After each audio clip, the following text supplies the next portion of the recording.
What's up, everybody? This is Nick from Android Headlines. Today, I'm going to be bringing you a little something special. We went to the OnePlus 2 event in San Francisco just yesterday, and I got a little hands-on with the phone, more like a 5-hour hands-on. So, I got some pretty good time with the phone, and I wanted to give you a little overview of exactly how OxygenOS, which is OnePlus's flavor of Android, has progressed over these past couple of months. So if you'll remember, a couple months ago, OnePlus announced that it had its own version of Android called OxygenOS. It's basically like a normal manufacturer's skin, if you will. It has its own features, it has its own little look. When it first came out, though, it really just looked like a stock version of Android. It wasn't necessarily anything special.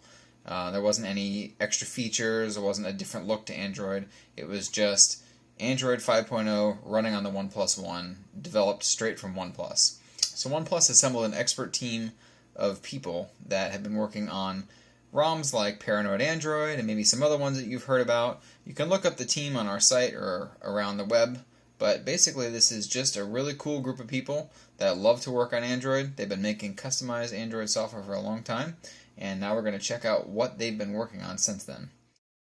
We set the OnePlus 2 up to use the fingerprint sensor to unlock the phone. So the first thing you'll notice is the fingerprint sensor, which is really fast and really accurate. The launcher, right in the front, looks like Google Now Launcher at first.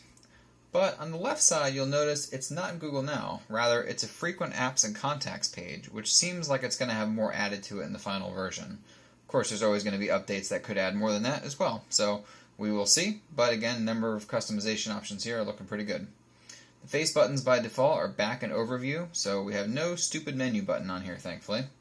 Notification shade and many other visual things are very much stock Lollipop 5.1, including the quick Wi-Fi and Bluetooth connection pieces that will keep you from having to go into additional dialogues in order to quickly connect to other Wi-Fi hotspots.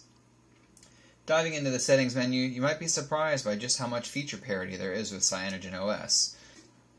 So as far as buttons go, you can either use the on-screen buttons as in stock Android or the capacitive buttons found on the face of the OnePlus 2. So you can swap them, turn the backlight on and off, whatever makes you happy, you can pretty much do here. Off-screen gestures are back, and they're going to be the same as on the OnePlus 1. So things like turning the music on, toggling the flashlight, etc. Under display and sound options, there don't appear to be anything specific to the OnePlus 2 that you'll not find in stock Android. Since there's no NFC, the fingerprint reader is only used to unlock the phone, so there's not much of a point in going in that. Theming, though, is a bit different this time around, as it's not Cyanogen's theme engine, rather a custom in-house solution, which lets you choose between dark and light backgrounds, plus a selection of colors for accents and notification lights. This is a system-wide theme, so you're going to find this theme applied everywhere on the phone rather than maybe in just one or two supported apps. So anything that uses the stock backgrounds and stock colors found on the system are going to be changed here. You can also change various notification lights, as you'll see here. You'll notice that there's nothing in particular related to the fingerprint sensor under security settings. However, the OnePlus 2 does feature proper per-app permissions support, which lets you toggle specific permissions for each app when necessary. So if I don't want Airbnb to use the camera, or any other app to use another specific permission like GPS or something else, you can go ahead and turn that off for each app. It's a nice little feature that we usually only see on Chinese ROMs. Now we're going to go into the camera a bit, since that's a big important part of the phone. So this new app looks a lot like the iOS camera and Google camera had a baby.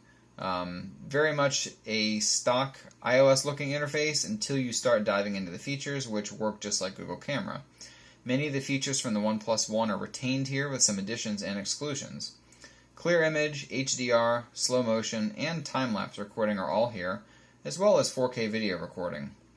This isn't the final version of the software, and it's received some significant improvements since the original OxygenOS release a few months ago, and a OnePlus software engineer at the event assured me there's plenty of bug fixes and feature additions happening before release. You'll notice that there's not a whole lot here in the settings thing. The shutter speed on auto is pretty good, but it's not quite instant. HDR is quick again, but it's not instant as some sensors are able to do. Whether or not this will be improved by the time the phone launches will have to be seen. Clear image makes a comeback and is definitely faster on the OnePlus 2 than it was on the OnePlus 1. We will have a full camera review coming for you in the next couple of days, so keep an eye out for that for some more in-depth look at the camera on the OnePlus 2.